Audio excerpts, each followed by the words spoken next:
한 주간 동안 주의 은혜가 평안하셨습니까? 옆에 사람 인사합시다. 사랑합니다. 축복합니다.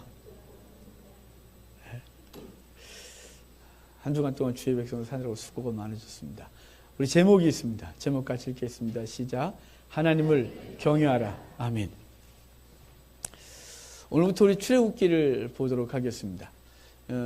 모세 오경 중에 두 번째 책이죠. 여러분, 우리는 이 모세가 쓴 성경을 모세 오경이라고 얘기를 하는데요. 사실은 모세는 오경을 쓴 적이 없습니다. 난 5권의 책을 쓰리라 이렇게 해본 적이 없다 이 말이에요. 모세가 이 말씀을 창세기부터 해서 신명기까지 다 기록을 하는데요. 여러분, 그 양피지에 이렇게 쓰려면 이 양이 어마어마하겠죠. 그래서 이걸 5덩어리로 분류했어요. 그리고 5통에 이렇게 나누어서 보관하는 바람에 이제 그때부터 오경이라고 불려지게 된 것이죠. 그러다 보니까 창세기부터 신명기까지가 한 이야기로 쭉 진행되고 있는 거예요. 따로따로 떨어져 있거나 주제가 다르지 않고 이어 쓰는데 주제를 이제 후대에서 이렇게 나눠 놓은 거죠. 그러다 보니까 창세기에서 출애굽기로 연결되어지는 얘기가 있어요. 창세기 기억하십니까? 지난주 창세기 50장까지 했는데 50장에 무슨 이야기가 있는지 기억해내셔야 해요. 뭐 있었지? 갑자기 멍해지잖아요. 멍해져도 괜찮아요. 저는 이미 생각하고 말하고 있는 거 여러분 갑자기 당한 거잖아요. 창세기 50장에 야곱의 죽음과 요셉의 죽음이 있어요. 야곱의 죽음을 통하여 헤브론 가서 장례를 치르는 이야기가 있었고, 요셉의 죽음을 통하여 내 뼈를 가지고 나가라. 하나님께서 우리를 이끌어 나가실 때 가지고 나가라고 유언하고 죽는 장면이 창세기 50장이었어요. 그리고 오늘 출애굽기가 시작되는데요. 출애굽기와 창세기 사이에 우리 성경에는 없는 이야기가 있어요. 없는 단어가 그리고 와라고 하는 히브리어인데요. 창세기 맨 마지막 장과 출애굽기 1장에 그리고 이렇게 되어 있어요. 그러니까 지금 야곱이 죽고 요셉도 죽고 그리고 그 민족이 그곳에서 고센 땅에서 풍요롭게 살아가고 있었다. 그리고 오늘 이야기가 이루어지고 있다는 거예요. 그리고 무슨 얘기냐면 우리 출애굽기 1장을 좀 보실까요? 오늘 1장과 2장을 우리가 함께 볼 건데요. 1장 1절 같이 읽겠습니다. 야곱과 함께 가족을 데리고 애굽에 이른 이스라엘 아들들의 이름은 이러하니. 예, 이제 그 후손들의 이름은 이러하다. 그러면서 쭉 해서 70명이었다. 이렇게 얘기까지 해줬어요. 6절 7절 봅시다. 6절 7절 같이 읽겠습니다. 요셉과 그의 모든 형제와 그 이스라엘 자손은 생육하고 온 땅에 가득하게 되었더라. 아멘. 여기 지금 요셉과 그와 함께 했던 사람들이 죽었다. 그렇죠? 그 시대 사람들은 다 죽었고, 그리고 이제 그 백성은 생육하고 번성했다. 이렇게 말하고 있습니다. 요셉과 그 시대 사람들은 다 죽었다. 이 얘기가 이제 뭔가를 예고를 하고 있어요. 요셉과 그 시대 사람이 다 죽었다는 건요, 이제 요셉이 그 이집트의 힉소스 민족의 정권에서 정치하고 그러면서 그 민족이 그 덕을 받죠. 그래서 고센 땅, 그 풍요로운 땅에서 살게 되었었는데 요셉과 그 시대 사람이 다 죽고 세월이 좀 지나면서 어떤 현상이 벌어졌냐? 먼저는 내부적인 문제가 있어요. 이스라엘 어떤 복이 있는데 그들은 생육하고 번성해서 수가 많아졌다. 이렇게 말하고 있습니다. 이 출애굽기 1장에 생육하고 번성했다, 수가 많아졌다 이 얘기가 굉장히 자주 반복되어져요. 그러니까 이스라엘 백성들이 하나님 앞에 하나님의 복을 받았다 이렇게 말하는 거죠. 야곱이 죽고 요셉이 죽고 그 백성이 그 땅에 거했는데 70명밖에 안 왔는데 그들이 지금 엄청난 수로 늘어났다 이 얘기를 하고 싶은 거예요. 나중에 보면 이제 좀 이따 읽겠지만 이집트 사람들이 걱정하는 게 있어요. 저들이 우리보다 수가 많다라는 거죠. 그럼 이게 이상하지 않아요? 그냥 성경을 막 아무나 그냥 쭉 읽으면 아무 생각 없지만 꼼꼼히 읽다 보면 야 놀랍다 이런 생각이 들어요.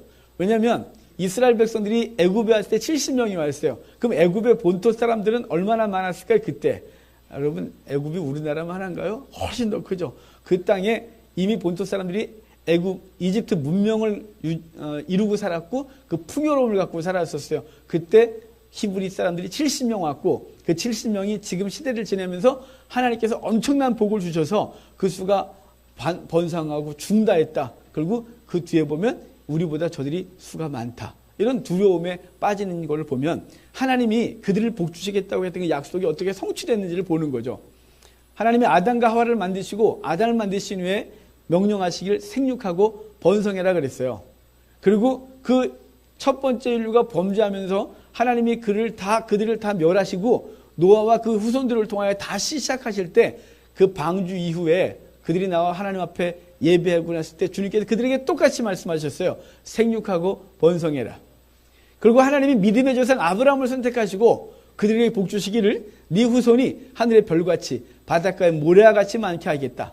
이삭과 야곱에게 생육하고 번성해라. 이렇게 약속을 해주셨단 말이에요. 그리고 그것은 어떻게 성취되냐? 지금 오늘 출애굽기 1장에서 이미 성취를 보고 있는 거예요. 하나님이 그 민족을 그렇게 중대하게 하시고 풍성하게 하시고 번성하게 하셨다는 거죠. 여러분, 저와 여러분은 이미 그 약속을 받은 사람들이에요. 그러니까 우리 자식 많이 낳아야 된다. 또 이렇게 그쪽으로 가면 안 돼요.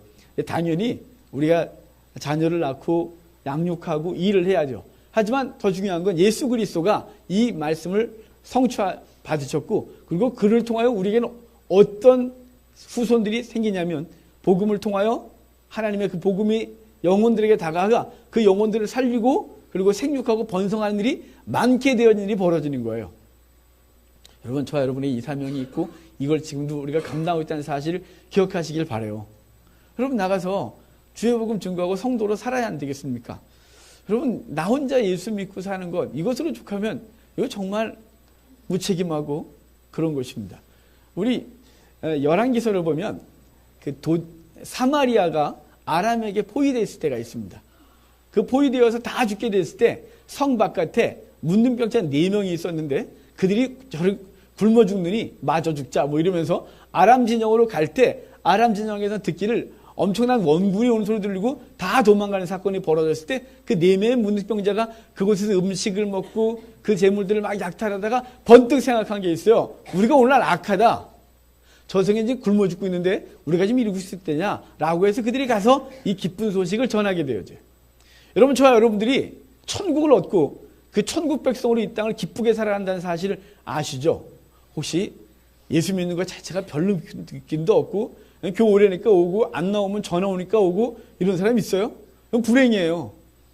여러분, 예수 믿는 건 놀라운 복이 있는 거죠.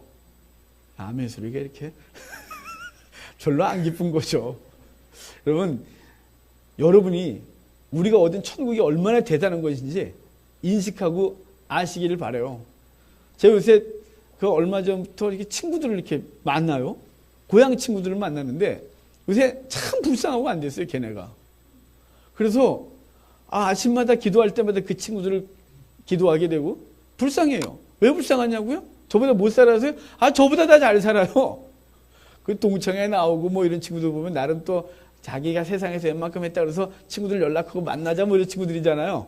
뭐 사업도 하고 뭐 이 동네 살던 친구 하나 있더라고요. 그래서 여기 살았었대요.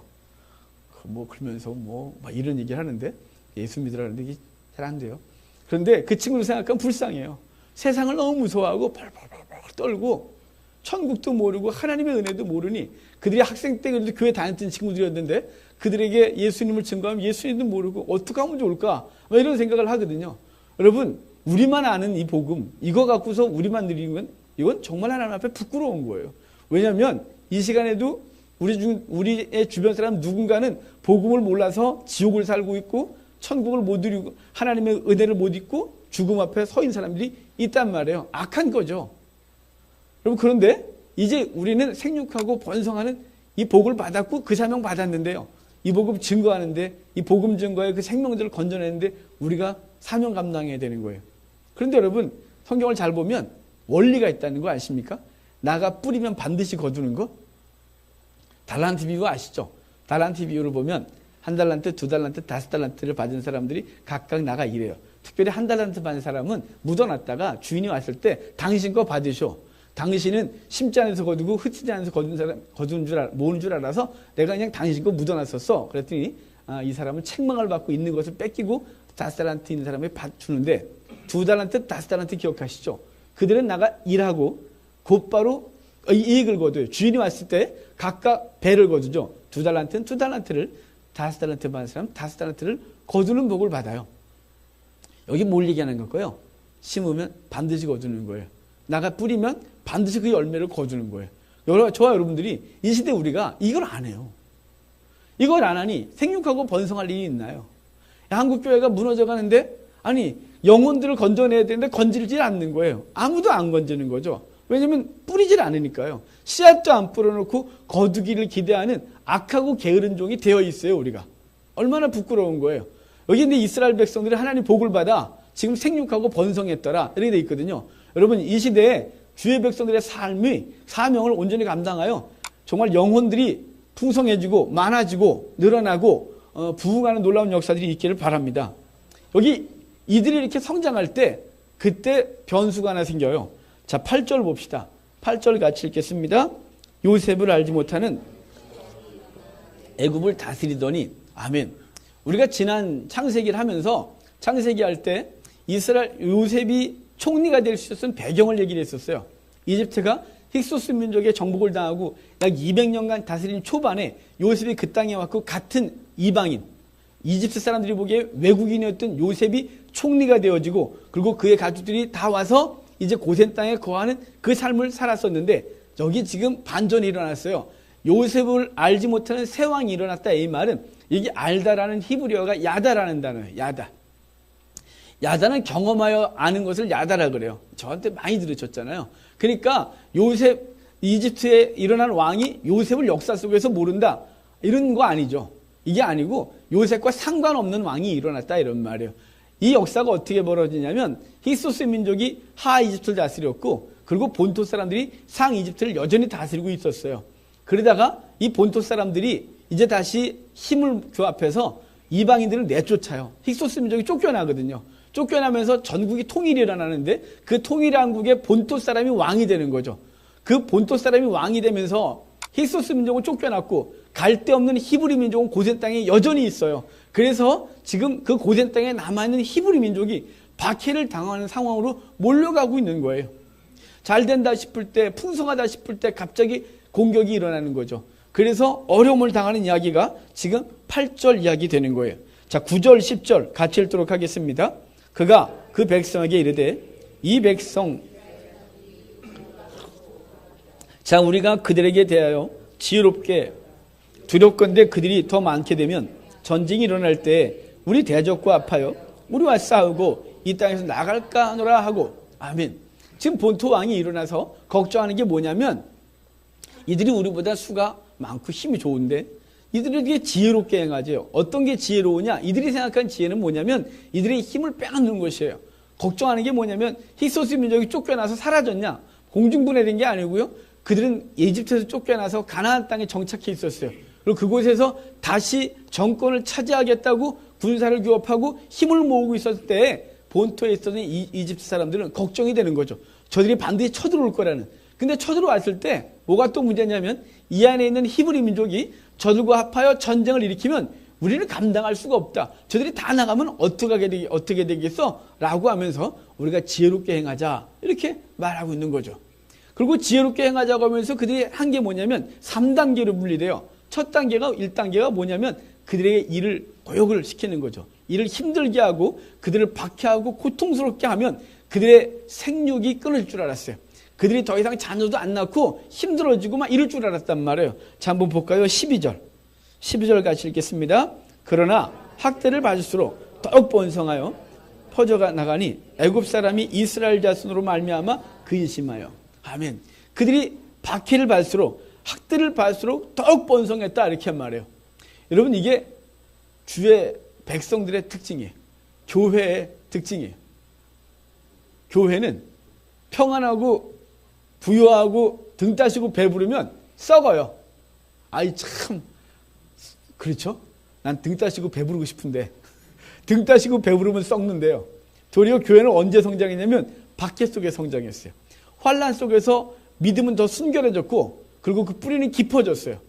교회는 더 강력해졌어요.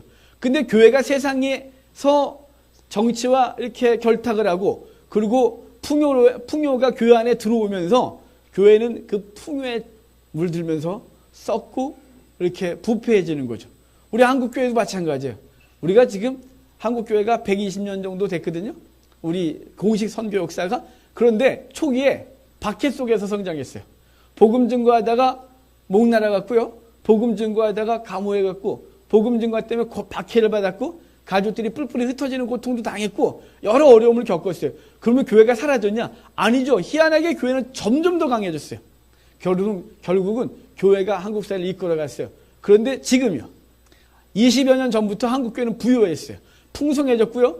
돈이 넘쳐나기 시작했어요. 이제 그것을 갖고 바르지 않겠으면서 한국 교회는 썩어가기 시작했어요. 이젠 통제도 안 되는 상황 가운데 우리 몰려가고 있다는 말이에요. 여러분, 우리 삶 가운데 좀 내가 원치 않는 일이 지금 벌어지고 있다. 힘들어. 라고 하면 감사할 줄 아셔야 돼요. 왜냐하면 그게 우리의 신앙을 깨어있게 하거든요. 그게 없으면 우리는 반드시 무너질 것이거든요. 우리는 그 풍요로운 가운데 그냥 널브러져 앉아서 내 신앙이 죽는지도 모르고 죽어갈 것이거든요. 그런데 하나님 우리의 삶에 자극제를 주셔요. 박해를, 때로는 어려움을, 때로는 환난을. 그것 때문에 우리가 깨어있게 하고 기도하게 하고 하나님의 말씀에 청종하게 하는 그 놀라운 은혜가 있다는 사실을 기억하고 이 박해가 화가 아니라 도리어 은혜를 주시는 놀라운 시간인 줄 기억하시길 바라요. 또 이것 때문에 기도하여 그 민족이 구원받게 되는 거죠. 그래서 이를 엄하게 시킨다고 계속 거기 14절까지 얘기를 하거든요. 엄하게 시켜도 안 돼요. 그래서 2단계를 하죠. 그것은 뭐냐면 이제 남자애를 몰래 죽이는 거예요. 자, 16절, 17절 보겠습니다. 같이 읽겠습니다. 이르되 너희는 히브리 여인을 위하여 그 자리를 살펴서 아들이거든 그를 죽이고 딸이거든 살려두라. 그러나 산파들이 하나님을 두려워하여 애굽 왕의 명령을 어기고 남자 아기들을 살린지라. 아멘. 거기 시프라가 부활한 여자에게 이렇게 말해요. 너희는 이집트 여자들, 히브리 여자들이 아이를 낳을 때 그때 딱 받아주다가 남자아이면 죽이고 여자아이면 살려두라. 이렇게 말하고 있는 거예요. 살인 명령 준 거죠. 근데 그 여인들이 그 일을 안 해요. 그 일을 안 하고 거기 우리가 이미 읽었지만 다시 한번 여러분 눈으로 보시면 이래요. 거기 17절에 히브리 산파들이 하나님을 두려워하여 애굽 왕의 명령을 어기고 이래요.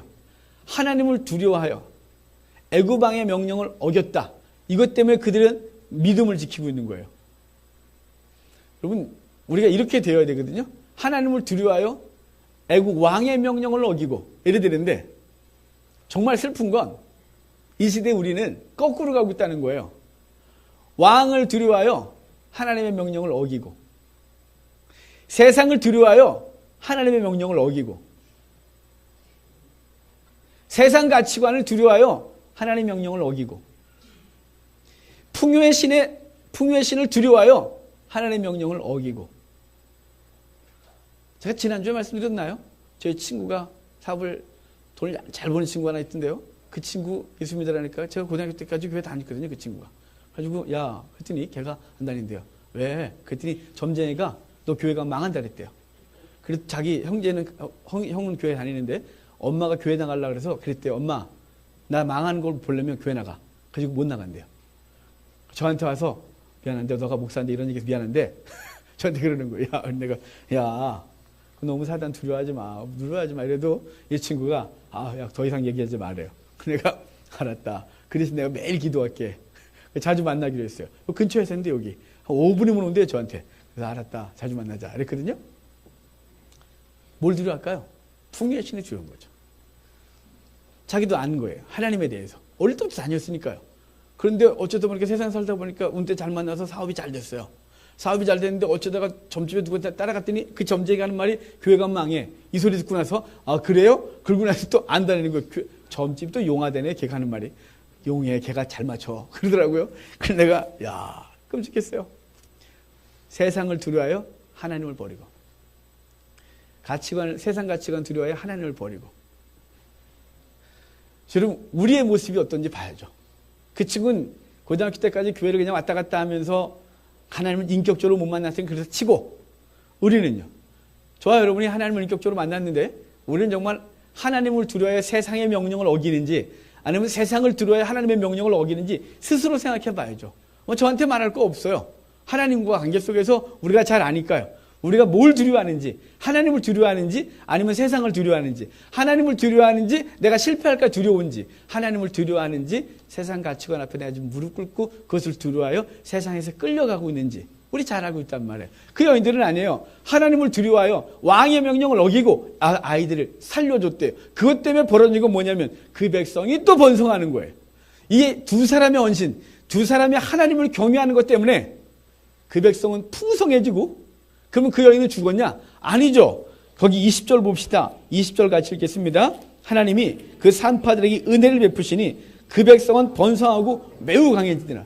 여러분, 저와 여러분들이 이렇게 되기를 바라요. 하나님을 두려워하여 세상 명령을 어기는 자가 되어 저와 여러분의 그 하나님을 경외하는 신앙 때문에 우리 주변이 번성케 되어지는, 영혼들이 하나님의 나라가 번성케 되는 일이 벌어져야 되겠죠. 그럼 그 여인들은 어떻게 또 됐을까요? 개인에게, 그 여인들 자신에게는 21절이 주어져요. 같이 읽겠습니다. 그 산파들은 하나님을 경외하였으므로 하나님이 그들의 집안을 흥왕하게 하신지라. 하나님을 경외하였으므로 그 집안을 흥왕하게 했다, 이렇게 말하는 거예요. 여러분, 세상을 두려워하면 세상의 노예가 되어 끌려가고 지치고 잠 못 이루고 두렵고 벌벌벌벌 떨지만, 하나님을 경외하고 세상의 명령을 어기지 아니하면 당장 세상을 우리를 공격하는 것 같고 우리에게 실패를 주는 것 같고 우리를 두렵게 하지만, 주님께 주신 진정한 평강이 있고 결과적으로는 하나님이 흥왕케 하는 복을 주셨다, 이렇게 말하고 있는 거예요. 이건 하나님의 말씀인 거예요. 제가 저희 집안의 신앙의 연초가 짧아요. 저희 아버지가 저를 초등학교 때 교회 나가라, 교회 가면 착한 사람 된다 이래갖고 교회를 갔어요. 우리 아버지도 안 다니시면서. 하긴 제가 주님 안 만났으면 지금 어떻게 했을까 생각하면 끔찍하거든요. 하나님께서 우리 아버지를 통해 교회를 보냈어요. 그러니까 실제적인 믿음의 일대죠. 아버지를 위해서 우리 아버지도 교회 좀 다니게 해달라고, 하나님 만나게 해달라고 그렇게 기도했고, 지금은 저희 아버지가 안수집사고 복음 증거하세요. 차에다가 예수님 말씀 쓰고 전도지 스스로 만들어서 뿌리고 다니시고 열심히 복음 증거하세요. 그러니까 이 복음 증거하는 거, 이 사명인데요. 일대가 갖고 있을 때 뭐냐면 이 전통이 없다는 거죠. 믿음의 전통이 없어서 이걸 만들어가는 게 너무 어려워요. 그래서 제가 제일 부러워하는 게 뭐냐면 믿음의 전통이 있는 집안이에요. 믿음의 전통. 과거엔 그랬는데 지금 말고 이거 말고요. 과거부터 끊임없이 흐르는 그 하나님을 경외하는 믿음의 신앙. 때가 되면 모여 예배하고, 뭐 일주일에 하루라도 모여 예배하며 기도하는 전통. 하나님 말씀대로 어떻게 살아야 되는지 그것에 대한 결단하는 전통. 이것들이 있는 집안이 너무 부럽더라 이 말이에요. 그래서 그걸 만들어가는 게 제가 사명이니까 우리 집안에 그걸 만들어야 할 것이 제 사명이겠죠. 하긴 쉽지는 않습니다. 여러분, 여기 지금 이 집안이 흥왕케 되는데 하나님을 경외하는 집안이 흥왕케 되는 걸, 이건 객관적으로 볼 수 있는 것이란 말이에요. 여러분, 여러분이 하나님을 온전히 경외하여 여러분의 삶에, 그리고 끊임없이 이어지는 영적 복이, 그리고 그 주께서 주는 복으로 말미암아 평강과 그리고 형통케 하는 복이 있기를 바라요. 22절에 보면 세 번째 단계가 이루어져요. 이걸로도 안 되니까 노골적으로 죽여버리래요. 그래서 남자애는 무조건 나일강에 던져버리고 여자애는 살리라고. 남자를 살려두면 큰일 나는 거예요. 그럴 때 누가 태어나냐면 2장에 모세가 태어나는 거예요. 여기 2장 1절 좀 볼까요? 같이 읽겠습니다. 레위 가족 중 한 사람이 가서 레위 여자에게 장가들어 그래요. 레위 가족 중 한 사람이 레위 여자에게 그러는데요. 사실은 모세의 아버지 아므람이 그 엄마 요게벳하고 결혼하는데요. 엄마는 사실 고모예요, 고모. 고모하고 결혼해서 낳은 사람이 아론, 모세, 미리암 되는 거죠. 하여간 그래서 레위 사람들끼리 결혼해서 자녀를 낳았어요. 그리고 그 자녀들이 이제 쭉 오는데 모세가 3개월을 숨겨 키움을 받다가, 여러분 그 태어나면 아기 소리는 여자인지 남자인지 구분이 쉽지는 않지만 3개월 정도 지나면 남자애는 남자의 소리가 나는 거죠. 그러니까 숨겨 키우다가 얘가 울면 바깥에서 남자의 소리가 나니 얼마나 끔찍했겠어요. 그래서 대책을 세운 게 뭐냐면 이제 바구니를 만들고, 여기 바구니라는 단어가요. 이 단어가 두 군데서만 써요. 어디서 쓰냐면 방주라는 단어하고, 그리고 여기 이 상자라는 3절에 상자 있죠. 이 상자라는 단어에만 쓰인 단어예요. 이 테바. 그게 뭐냐면 방주죠. 구원의 방주. 바로 하나님께서 금족을 다 쓸어버릴 때, 그 홍수로 쓸을 때, 그때 방주를 만들어 노아와 그 집 가족을 보존하시고 그를 통하여 다시 생명을 낳게 하셨어요. 지금 모세를 그 방주 테바에 담아 역청을 칠해 방수하게 하고 모세를 집어넣고 그를 통하여 이제 민족을 구원하는 일이 벌어질 거란 말이에요.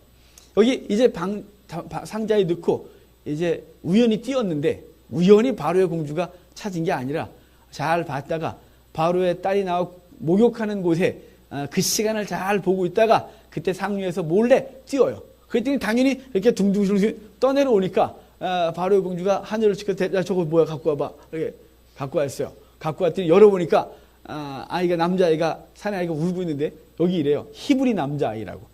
자기가 알아요. 히브리 남자아이네. 왜일까요? 색깔이 달라요. 여기 자기들은 검잖아요. 함족이니까. 근데 얘네가 허예요. 거기다가 꽃을 보니까 8일 만에 할례를 했어요. 얘 히브리 민족이죠. 히브리인이에요. 그리고 근데 걔를 데려다가 집에 가져가서 그 아이를 자기 아들 모세라고 입적하고 그 이름을 모세라고 이름을 줘요. 그 사이에서 거의 그 미리암이 아주 영악한 미리암이 그러잖아요. 저기 아우 아기가 이쁘네요. 이 아기를 유모를 데려볼까요? 데려와라 자기 엄마 데려다줘서 돈 받고 키워주는 일이 벌어지죠. 아주 떳떳하게.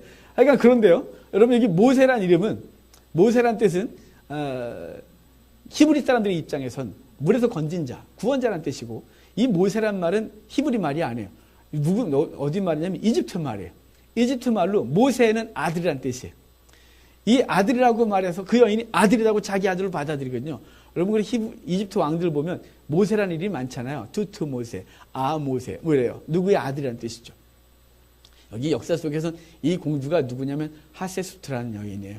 이 하세수트는 그의 남편 투트모세 2세와 결혼했는데 이 남매지간이거든요. 그의 아빠는 투트모세 1세고요. 근데 둘 사이에 자녀가 없어요. 딸만 하나 있었어요. 외동딸 하나.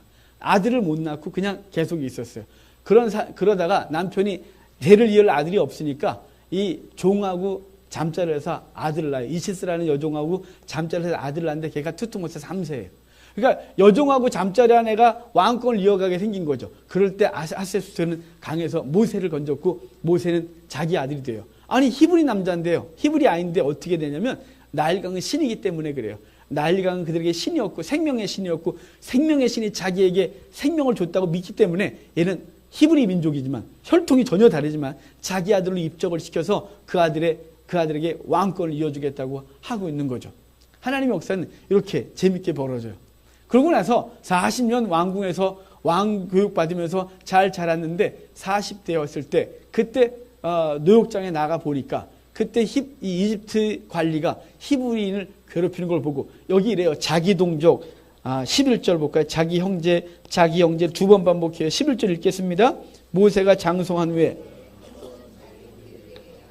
그들이 고되게 노동하는 것을 보더니 어떤 애굽 사람이 한 히브리 사람 곧 자기 형제를 치는 것을 본지라. 여러분 여기 자기 형제 이렇게 말하죠. 모세는 스스로 인식하기를 지금 이제부터 분명해진 거죠. 내 형제. 어릴 때부터 알았어요. 몸을 보면 알죠. 19금인가요? 화장실 갈 때마다 아는 거죠. 자기가 히브리 민족인 걸. 거기다 엄마가 자기를 키웠어요. 이들이 고대 때 아이를 왕궁에 보내려면 젖될 때쯤 초등학교 입학하기 직전 전후 요때 보내는 거니까 이때 손 필요 없으니까 그때 보내니까 그때 계속해서 그 엄마 모태에서 아이를 믿음으로 양육하고 젖을 먹이면서 믿음으로 양육하고 계속 그랬을 거란 말이죠. 그리고 40대 됐을 때 그가 자기의 정체성 분명히 하면서 내 형제, 자기 형제를 구원하겠다고 두리번거리면서 아무도 없는 걸 보고 20사람을 때려 죽여 모래에 묻어버리고 돌아왔어요. 다음날 갔을 때 동족들이 다툰 걸 보고 그들에게 뭐라고 했더니 어제는 걔를 죽이고 우리를 죽이려고 하는 얘기를 듣고 자기가 사람을 죽인 게 드러난 줄 알고 그는 도망가요. 왜 도망가냐면 바로가 모세를 죽이려 했기 때문에요.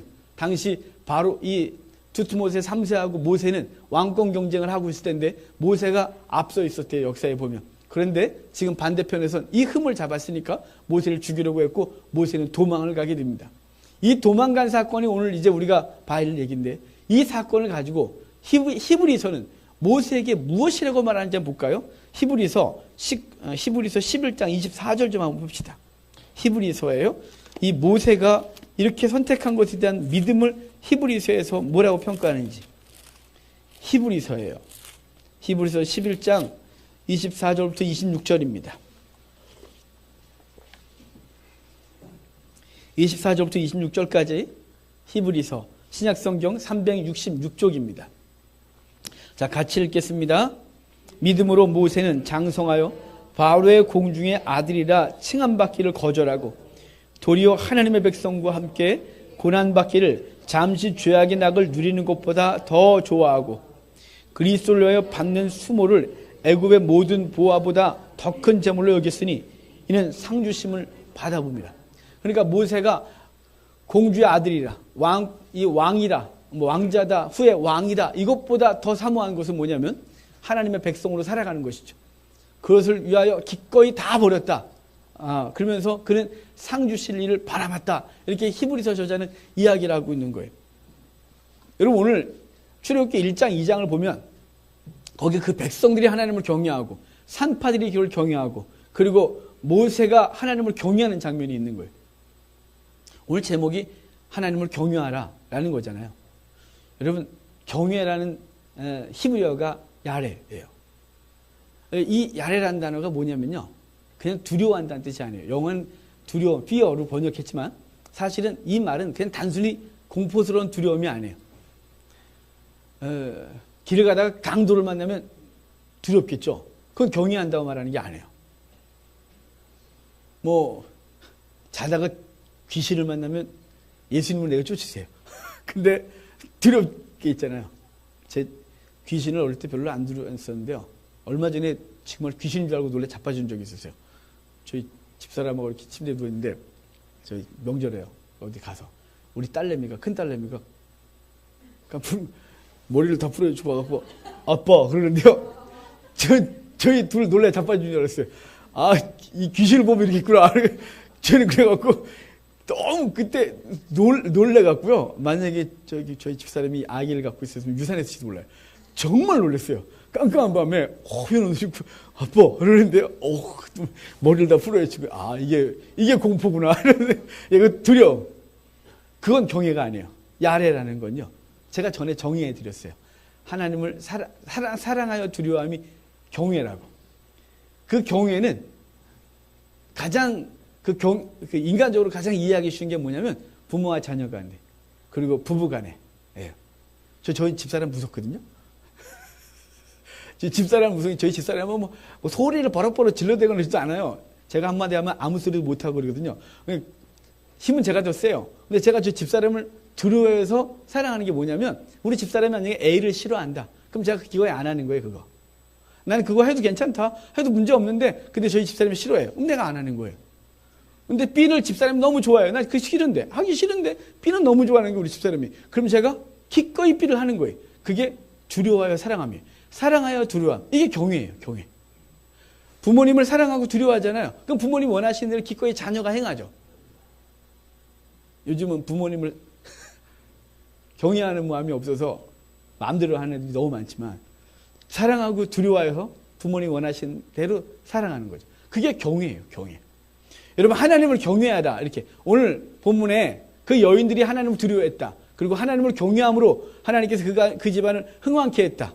모세가 하나님을 경외함으로 그 모든 것들을 버려버리고 바로의 공주의 딸이라는 것을 칭함을 버려버리고 상주신을 바라보고 나아갔다라고 하는 것. 그것은 하나님을 사랑하고 그것을 두려워함이 그 속에 있어서 정말 기꺼이 주님 때문에 이 일을 하고 있는 것이. 여러분 우리 한국 현대의 우리 크리스찬들은 하나님을 경외함이 사라졌어요. 하나님을 경외하지 않아요. 뭐만 있냐면 하나님은 사랑이시다. 주의 자비. 이런 것만 기억나요. 그래서 그분을 경외하는 모습이 사라졌다는 거죠. 마치 할아버지한테 할아버지 손에서 키움받은 할머니 할아버지 손에서 키움받은 애들이 그렇잖아요. 우리 어른들이 다 그렇진 않지만 버릇이 없어가지고 나중에 할아버지 상투를 잡고 수염을 잡는다 뭐 이런 그런 표현 있잖아요. 마치 그렇게 되는 거죠.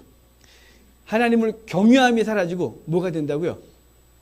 하나님을 사랑한다 그러는데 사랑이 방종이 돼서 하나님 앞에서 온전치 못한 성도들로 살아가고 있는 모습이 우리 속에 너무 많아요.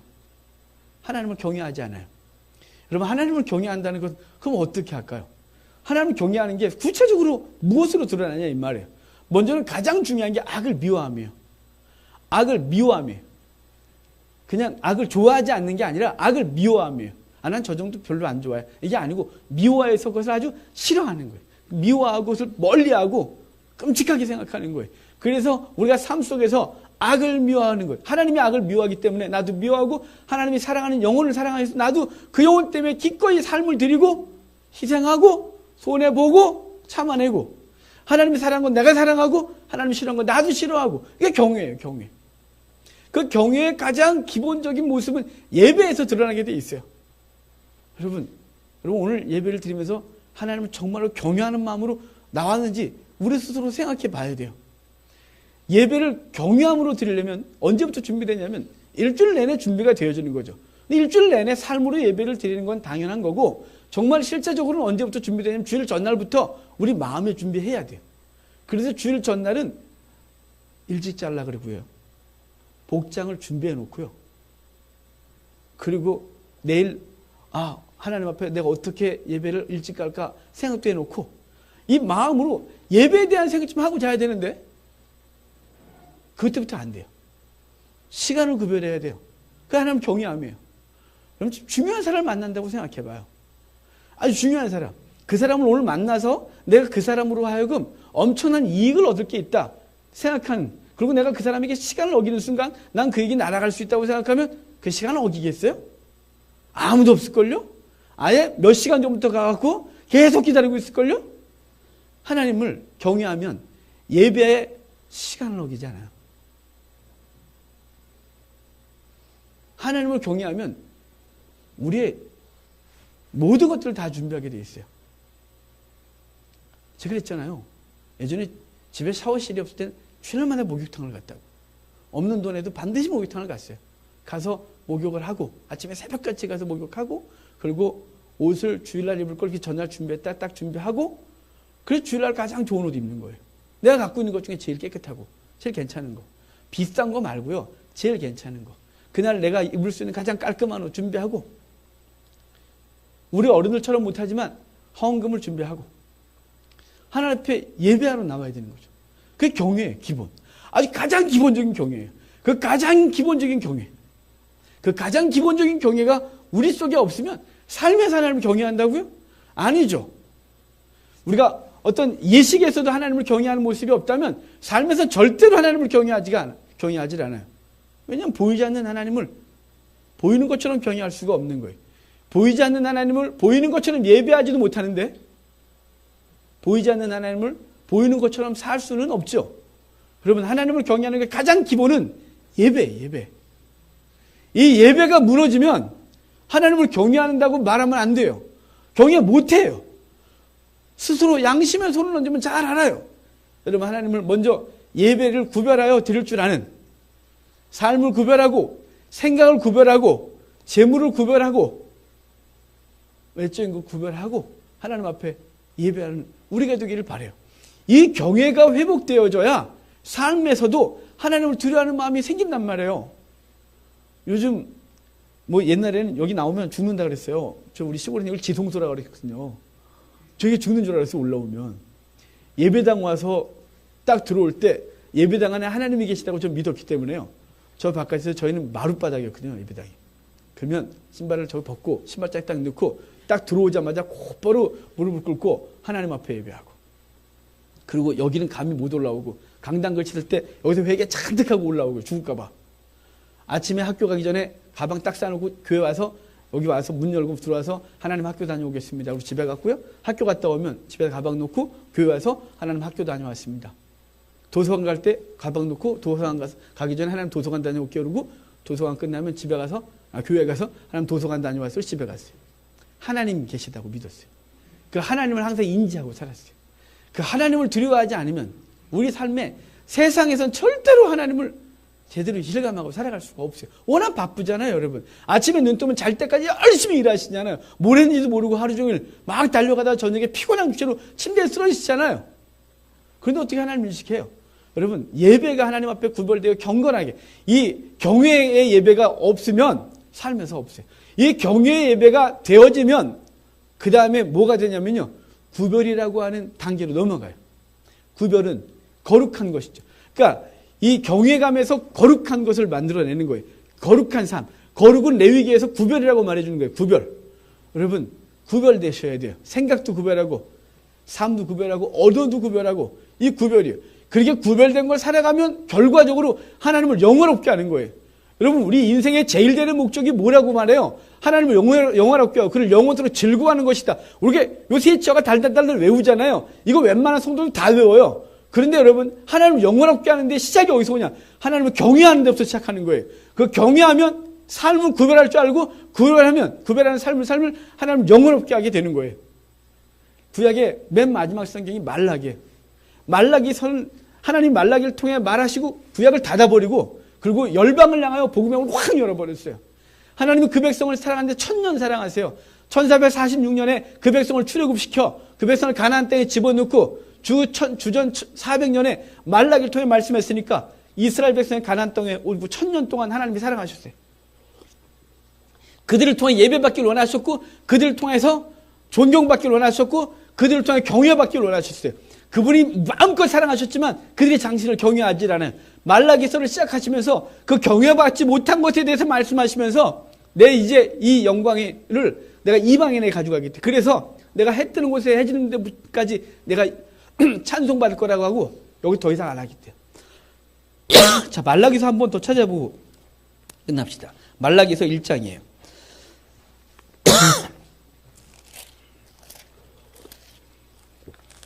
말라기서 1장 6절부터 9절입니다. 말라기서 1장 6절부터 9절이에요. 자, 6절부터 9절까지 또박또박 천천히 뭐라 말씀하시는지를 집중하면서 읽을게요. 천천히 읽겠습니다.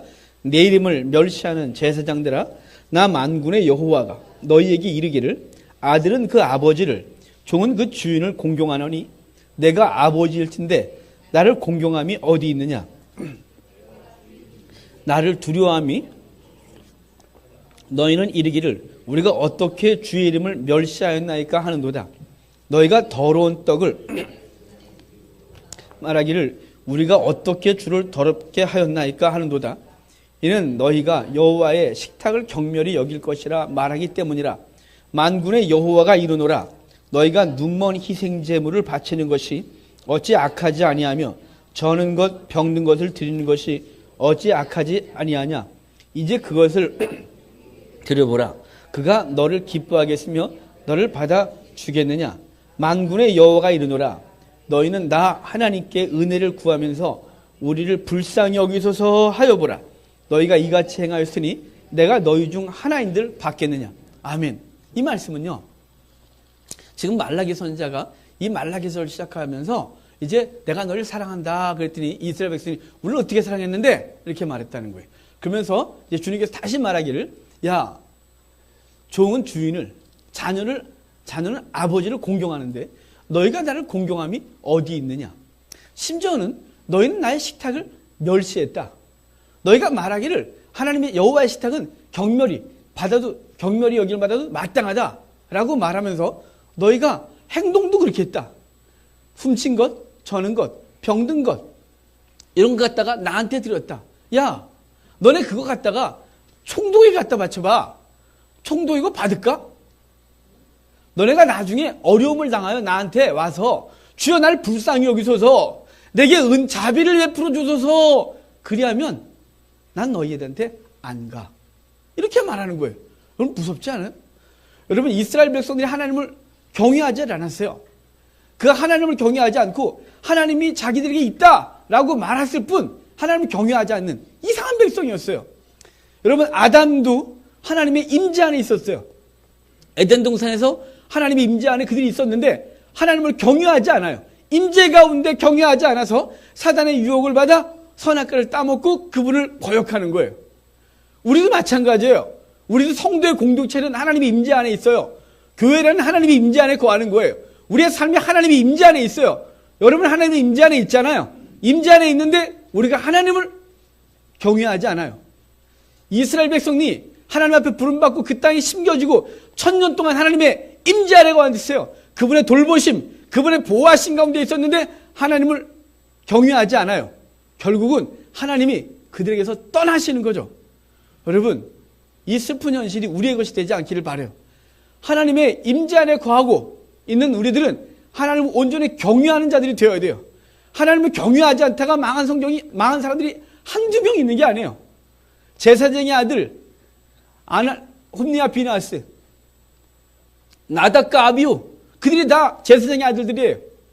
신약에 오면 아나니아와 삽비라, 그들이 하나님의 복을 받고 하나님의 은혜 가운데 있었어요. 그런데 하나님을 경외하지 않는 그들을 향하여 하나님이 가차없이 징계하셨고 울지도 못하게 했어요. 울지마 라고 말씀하시는 이 비참한 죄를 우리한테 주신단 말이에요. 여러분, 하나님을 경외합시다.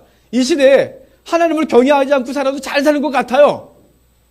가끔은 하박국 선지자의 외침이, 하박국 선지자가 따졌던 말이 기억나요. 하나님 왜 이러십니까? 하나님 일하셔야 하나님의 공의가 분명히 드러나야 하나님 말씀대로 살 텐데 하나님이 일하시지 아니하시니 악이 악되고 악이 더 흥황하고 맨날 변론만 일어나고 하나님 말씀대로 살지 않는 것이 아주 일상화됐다는 이 하박국의 이 답답함이 이 시대 우리의 답답함이 되면 안 되는 거예요. 여러분, 꼭 하나님의 두려우신 하나님 앞에 서봐야 알겠습니까? 성경은 우리에게 분명히 말해요. 하나님을 두려워하라고, 경외함이 지식의 근본이라고, 모든 인생의 기본은 하나님을 경외하는 거라고, 하나님을 경외하는 것이 너에게 본분이라고 이렇게 말해주고 있는 거예요.